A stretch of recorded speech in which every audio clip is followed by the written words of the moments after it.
It was empire on a scale that has never been equaled. Mysterious, violent in the extreme, and endlessly inventive.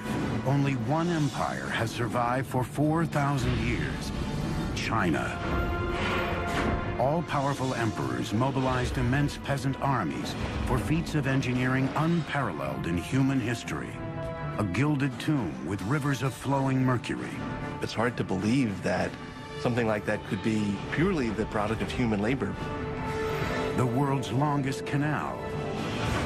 A naval fleet mightier than any that had ever put to sea. But none can compare to the monument that would change the face of the earth. The Great Wall of China. This is the biggest project management in history. And yet, dynasty after dynasty, consumed by vanity and greed, would be toppled from power when the people rose up and oppression turned to destruction.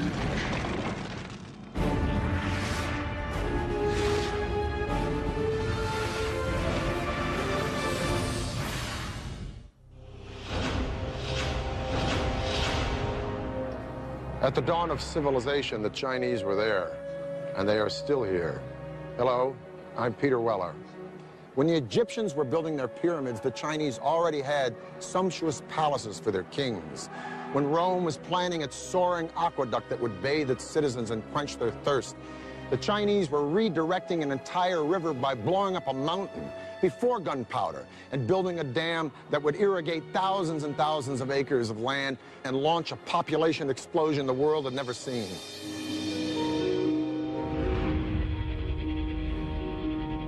4,000 years ago, Chinese civilization rose and spread across a vast area, 1/3 larger than the United States. But for centuries, China was in turmoil. Separate kingdoms battled for power and control. Conflict and combat ravaged the land.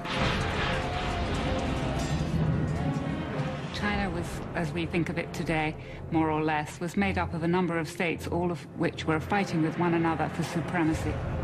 The period was called the Warring States. By the 3rd century BC, one kingdom emerged as the most powerful and the most ruthless. A western province home to a hostile, warlike people. They were ambitious, forbidding, and determined to conquer and unite all 7 kingdoms. They were called the Qin. Their unification of this vast land would create an empire like no other the world has ever seen. The Qin prospered in a region that was fertile and flat, with access to prime trading routes like the famed Silk Road, connecting them to the farthest reaches of China and beyond. Over time, the Qin developed 2 critical military advantages over the other kingdoms. From neighboring nomads and barbarians, the Qin mastered horsemanship. Simultaneously, they also changed strategy for waging war. Until now, wars had been fought by small platoons of nobles riding in chariots. But the recent discovery of new metal forging technologies led to mass production of weapons and the rise of a new type of warrior, the foot soldier. It was a time when the use of iron became much more widespread. So just at the same time as infantry armies, which tended to be much larger, came in, so it was possible to make more weapons. With this tactical breakthrough, the Qin launched an offensive to conquer all of China. As one kingdom after another fell, the Qin faced a new challenge: how to quickly produce enough food to fuel their now massive army. That responsibility fell to one man. His name was Li Bing, a Qin official who was one of the greatest hydraulic engineers of all time.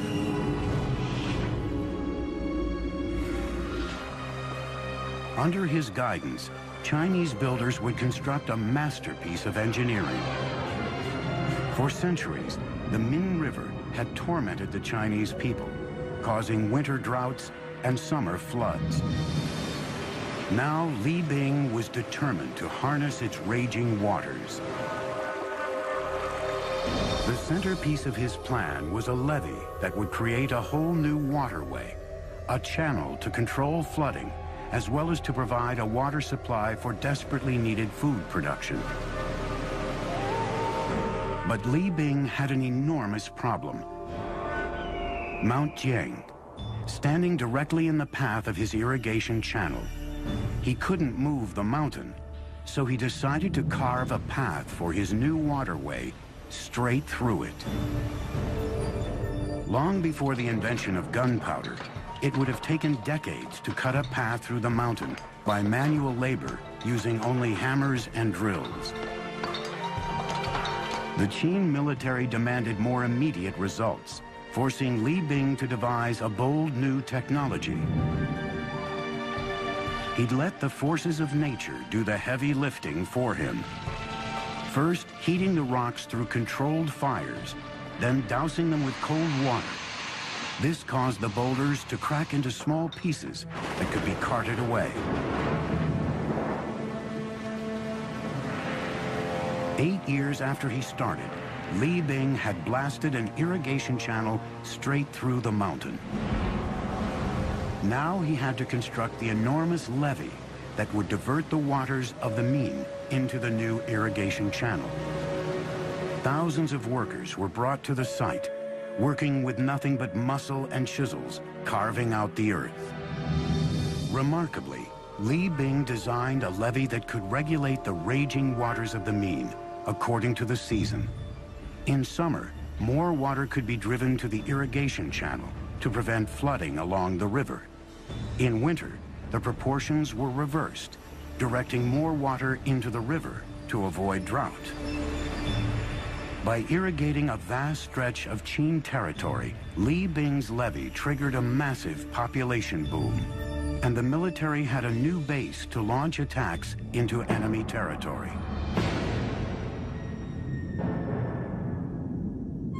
The state of Qin was evolving into a powerhouse.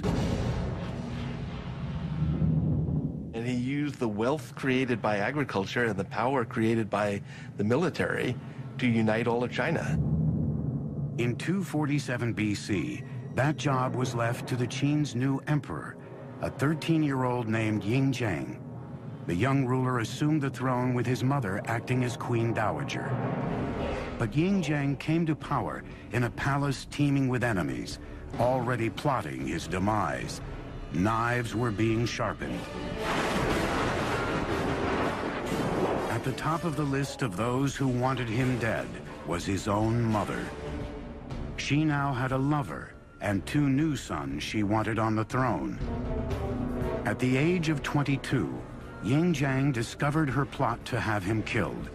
He had his mother banished and his stepbrothers and her lover killed. His authority was now absolute. With his throne secured, Ying Zhang sent his armies out to finish the job of unifying all of China. Only one kingdom stood in the way. They were called the Chu. In 238 BC, the Qin launched an epic all-out war on the Chu in a conflict that raged doggedly on for 15 years. Finally, in 223 BC, they too raised the banner of surrender. The last great obstacle to the Qin conquest of China had been crushed. The Qin supremacy over the Chu is they were able to organize their armies in a much more efficient way than had been done before. The Qin dream of empire was complete. China was unified and at peace. Now a true emperor, Ying Zhang needed a royal name. He would come to be known throughout China and around the world simply as Shi Huangdi, the first emperor. Shi Huangdi proclaimed his dynasty would last 10,000 generations. It was during his reign that China embarked on perhaps the most spectacular construction project of all time, a wall, unlike any the world had ever seen. But the Qing would pay a heavy price for their emperor's grand ambitions, in the wrath of ruthless leaders and the blood of its own people. The Chinese invented deep drilling in the 1st century BC and were able to drill boreholes up to 4,800 feet deep. 220 BC, China's first emperor, the triumphant Shi Huangdi, sets off to survey his new empire. For the first time ever, China was unified and secure, and he intended to keep it that way, with the most ambitious engineering project ever conceived, the Great Wall of China. Well, the Great Wall was a linking up of walls that had existed previously. A number of states in the north of China had built walls partly to defend against one another, but more importantly, to defend their northern frontier. It remains to this day unsurpassed by modern engineering, a single impregnable barrier to seal the vast Chinese empire from the outside world, along a border that stretches for thousands of miles. This is Chongcheng. In Mandarin, it means long wall. And believe me, covering more turf than the continental United States is wide, and including all of its spurs that go off into no place, it's 6,000 miles. And man, that's long. Shi Huangdi, China's first emperor, started building it 2,000 years ago. It was worked on right up until the 17th century. But the original wall didn't look like this. It was kind of a mud brick affair, but it presented an interesting engineering challenge nonetheless, because it had to go all the way from the sea in the east to the Gobi Desert in the west, just to keep the northern nomads like the Mongols out and the Chinese people in. If it took the audacity of emperors to dream great, it took the relentless drive of the Chinese labor force to build great, but not without a price. Their capacity to endure hardship was unimaginable. Men, women, and children worked with their hands on this wall, and if you complained or tried to run away, you were killed. Disease was constant, injury was commonplace. Dressed only in rags, these people suffered bitter cold, bitter hunger, bitter exhaustion. Records say that at the height of production on this wall, close to 1/5 of China's entire labor force, 1 million people were working here, and 1/4 of those people died. And if you died here, usually you were buried here, in the wall, giving rise to its other nickname among some, the Long Graveyard. Millions of arms and legs and backs were broken to build the wall. There is very moving poetry, mostly written by wives and mothers, about young boys going off and working on the Great Wall Project, not having food, dying in the cold winters, and never returning home. But brute force would not be enough. Different regions had vastly different terrain and varying construction materials on hand. Wherever possible, engineers added to existing walls, but most of it was built from scratch. They devised a brilliant system utilizing one material they had in abundance. The tamped earth method is what Chinese is called a hangtu. What this means is that you build a wooden frame to enclose the wall, and you start low with, say, 2 boards parallel, and then you pour some gravel and some sticks and some clay, and then you use the end of a log to beat it and pound it until it's very, very compact. And then you put another layer in, and you keep doing that. And then you put other boards on the outside to hold it in place. And you keep going up and keep going up until you reach the height that you want. When it was dry, the frame was removed, leaving just a solid slab of tamped earth, strengthened by the willow reeds, like the steel rebar that reinforces modern concrete. The southern side, facing China, was defended by a simple parapet, while the northern side, facing the barbarians, was crenellated.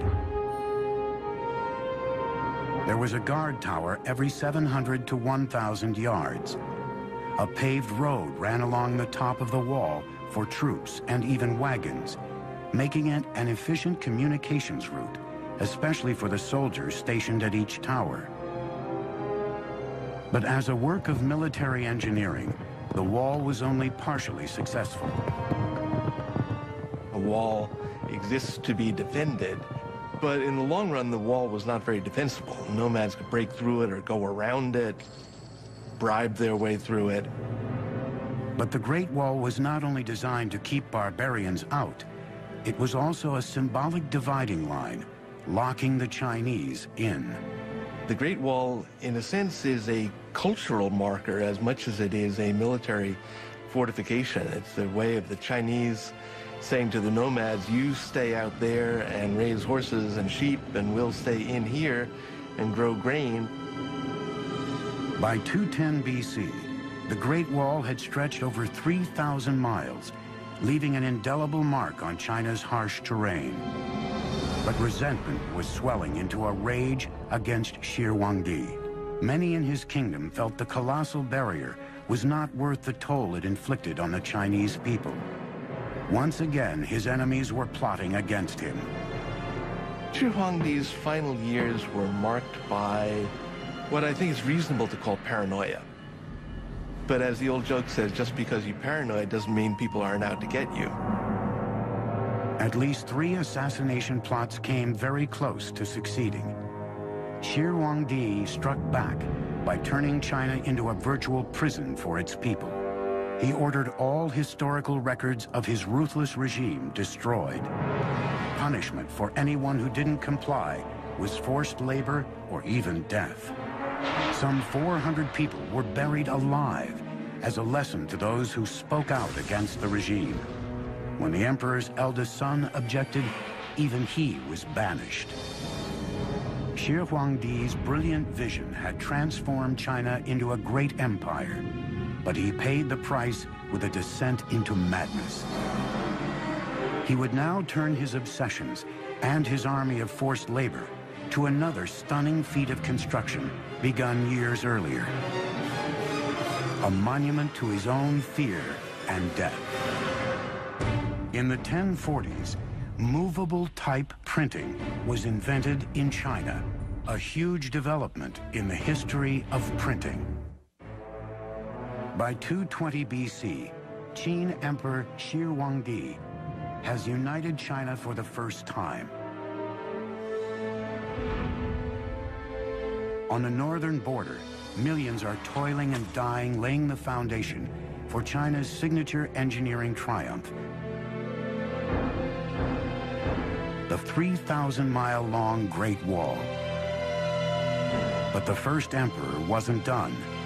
Even as he fought against other Chinese kingdoms and his own demons, Shi Huangdi began to garrison nearly 700,000 men near his capital in central China to build the most personal of all his engineering projects, an epic tomb he had begun planning at the age of 13. This was a monumental project that required the labor of thousands and thousands of people over a very long time. It was, by design, the biggest and best tomb that China had ever known.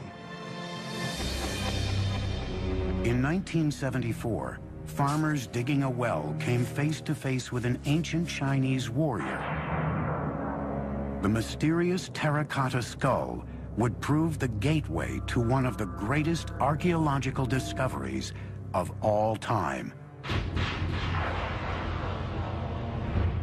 The mound is huge. The mound was always known to be the tomb mound of the first emperor. What was a total surprise was the army of terracotta warriors about a kilometer to the east of the tomb, who presumably were guarding the approach to the tomb itself.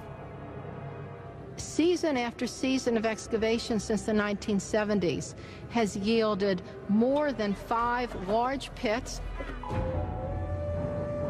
The individualized faces and drapery and armor suggest that each one of these warriors was molded from the life from an individual, separate human being. The precision and detail in the sculpting, the firing of the clay are unmatched today. These warriors are a colossal achievement, and some believe the greatest archaeological find of the 20th century. But they are only the tip of the iceberg, because this ghost army only served as a guard detail for an engineering feat as fantastic as the world has ever known, the opulent tomb of Shi Huangdi. Each statue stands between 5 feet 8 inches and 6 feet 2 inches tall, giants for the time. Some weighed up to 600 pounds. But it was the terracotta itself that sent shockwaves through the teams excavating the site. The clay had a hardness beyond anything they'd ever seen before, indicating that Shir-Huangdi's artisans had developed a revolutionary new technology, blast furnace kilns that fired the statues at temperatures up to 2,000 degrees Fahrenheit. Archaeologists eventually uncovered 3 massive pits filled with the terracotta army guarding the first emperor's tomb. One pit alone contains over 6,000 life-size warriors and horses in battle formation.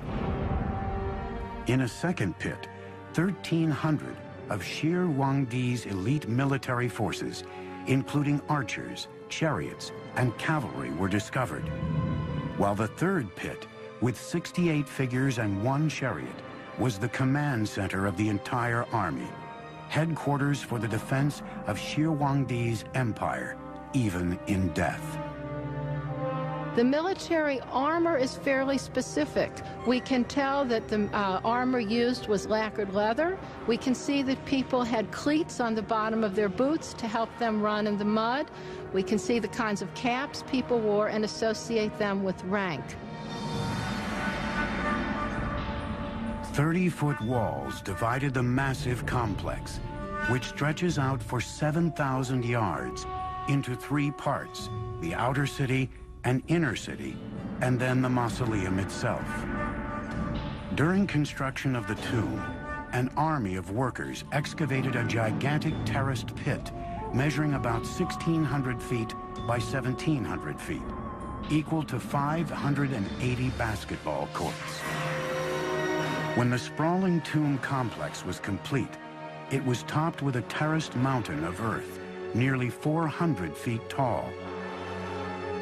At the time, it may have been nearly as large as the Great Pyramid of Giza in Egypt. But over 2,000 years, weather has worn down the original man-made mountain to about 250 feet. It's hard to believe that something like that could be purely the product of human labor, but it is. That mound was put there, basket full of earth after basket full of earth, to cover what we assume is an entire underground city dedicated to the afterlife of the first emperor. Shir-Huangdi's tomb is definitely the expression of a guy who wanted his empire to blow away everything the world had ever known. The ceiling is said to be a night sky studded with constellations made out of pearl. The floor, an entire recreation of his empire in miniature with pavilions and pagodas by a flowing river of mercury. The king himself laid out in gold and jade in a bronze coffin floating on a pool of mercury. Now, all this is pretty fantastic and mind-blowing, but is it true? Well, scientific tests have proven mercury levels 100 times the norm around the mountain, and ground-penetrating radars detected a room inside the mountain 33 feet high. So the emperor's tomb may be all it's cranked up to be, but we're going to have to wait to find out, because the Chinese government has decided not to excavate the place until they have the technology to preserve what's inside. And even then, once they go in, it may be a very treacherous dig. There were corridors and trapdoors and booby traps that were designed to prevent tomb robbing. Now, we assume that those are no longer operable after a couple thousand years, but I'm sure whoever goes into that tomb first is going to step carefully. Shir-Huangdi had boasted the Qin dynasty would last 10,000 generations, but just 3 years after his mysterious death, the vast empire collapsed. The first emperor paid a steep price for his epic engineering projects. The Great Wall and magnificent tomb bankrupted the country and ultimately broke the backs of China's peasants. Pushed to their limits, the people revolted, and China was plunged into chaos. Shir-Huangdi is said to have died from ingesting mercury, which he believed to be an elixir of immortality. Shir-Huangdi the first emperor of a united China, is dead. Few mourn. Many have eagerly anticipated an end to the hated and ruthless Qin dynasty. A vicious power struggle ensued for control of the empire. In a word, it was chaotic. Very quickly, after the death of Qin Shi Huangdi, things fell into civil war with various people vying for power. 206 BC, a new ruler comes to power determined to bring stability to China. His name was Liu Bang, a former soldier and cunning politician who knew how to win the hearts and minds of the people. Over the next 4 years, Liu Bang consolidated his rule and rallied the people behind him. Peace and stability returned to the empire. By the time he died in 195 BC, he had launched a dynasty that would thrive for nearly 4 centuries, the Han. The Han embarked on a wall-building campaign even more massive than Shi Huangdi's. They extended the Great Wall much further to the west than it had been, and set up a set of garrisons and a series of watchtowers that guarded the trade routes out into Central Asia for hundreds of miles to the northwest of the capital. The Han built their fortresses at closer intervals than earlier dynasties, every 1 to 3 miles. In areas of heavy enemy activity, that could increase to only 500 yards apart.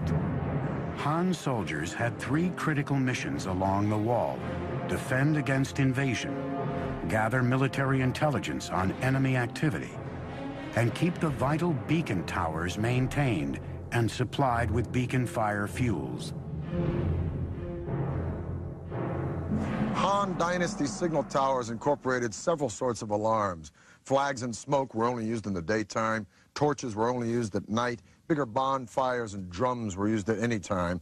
And complex codes were devised for these signals. And just like today, modern codes, they were all classified as top secret and unknown to the public.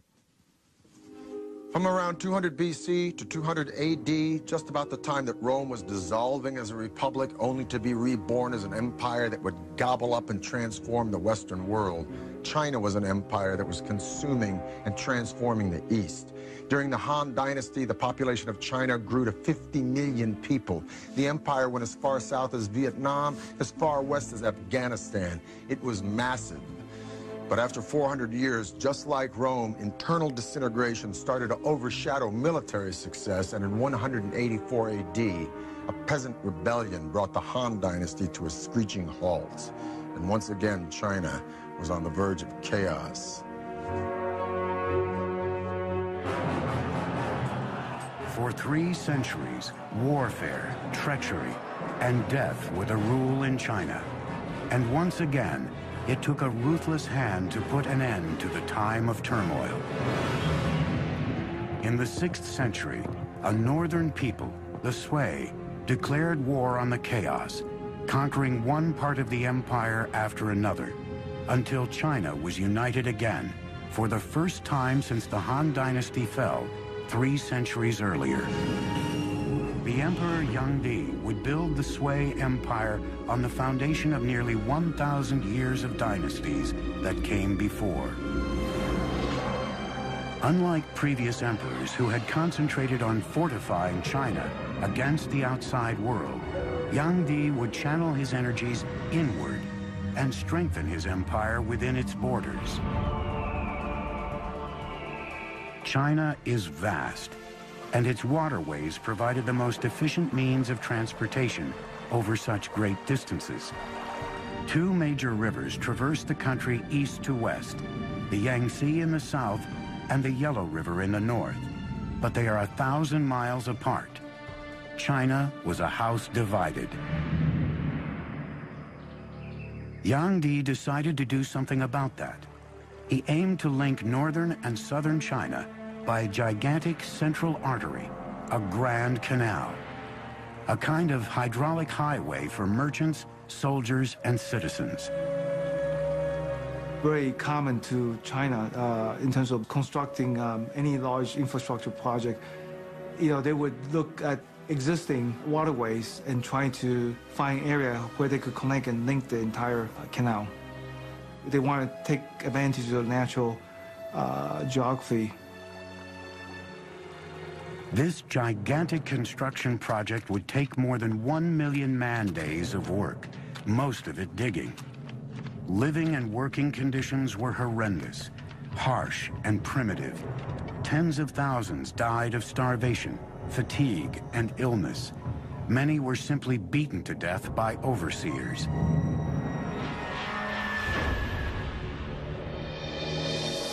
More than 24 locks were needed to create a massive network of channels. But every time you encounter a natural body of water, you need a lock to make a barrier between the canal and the lake or the river. When you go up any significant grade, you have to have locks to raise the water and the boats with it to get over any rise in the terrain. It took 5 million workers over 6 years to build the Grand Canal. When it was built, it stretched 1,200 miles, and it was the longest and most ambitious canal project that had ever been enacted on the Earth up to that time. By connecting the Yellow River with the Yangtze, the Grand Canal could now transport goods up to 45 miles a day. Major cities along the canal grew into silk, porcelain, and cotton centers. Merchants and artisans supplied manufactured goods to opening markets throughout the entire country. Economically speaking, it made interregional trade much easier, as well as providing work for a lot of people building it, maintaining it, working on it, transporting goods and people up and down it. Like the Nile in Egypt, it integrated the North and the South, strengthening the foundations of a unified empire. Well, the canal was a tremendous generator of wealth.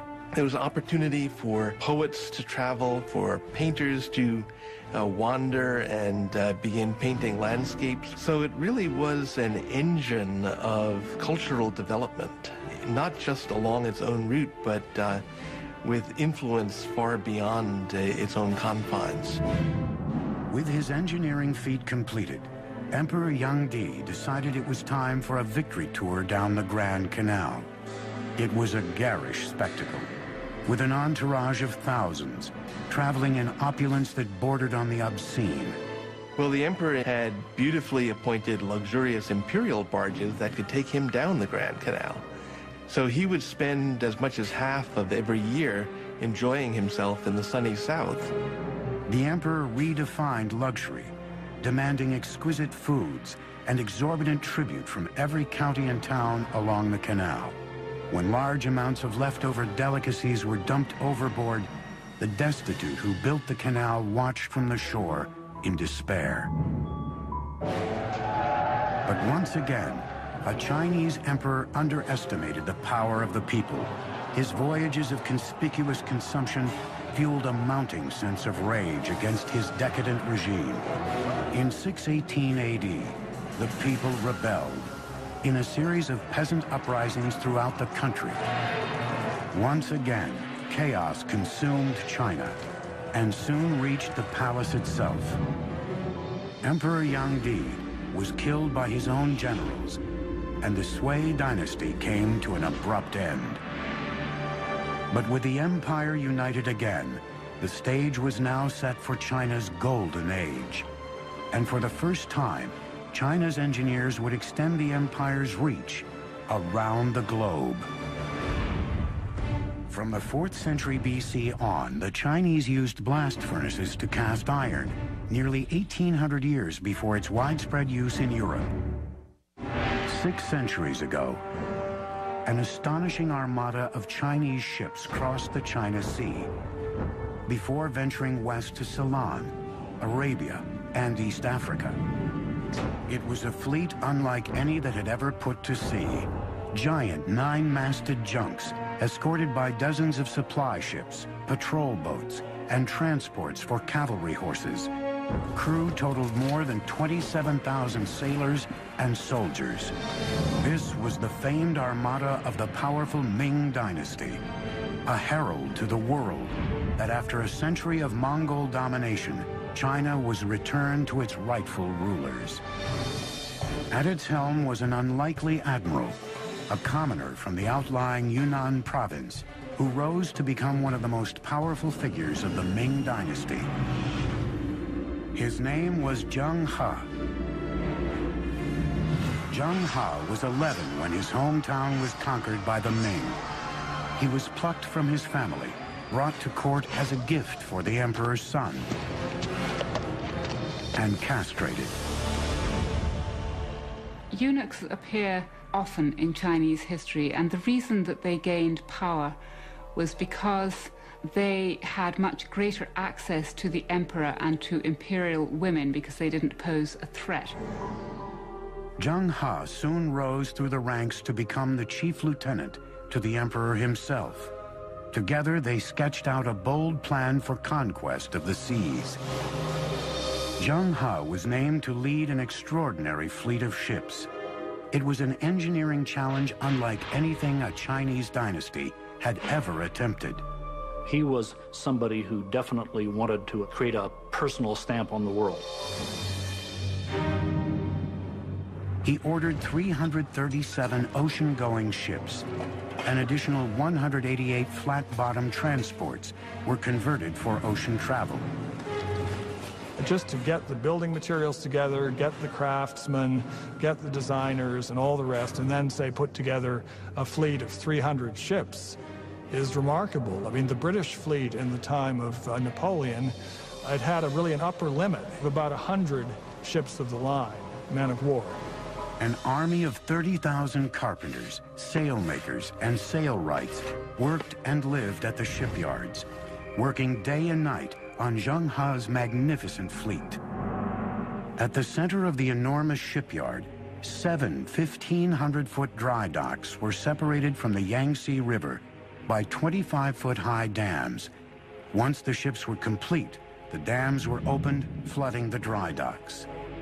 The flagship of the fleet was a spectacular 9-masted vessel measuring 440 feet, nearly 1.5 times the length of a football field, making it the largest wooden ship ever built.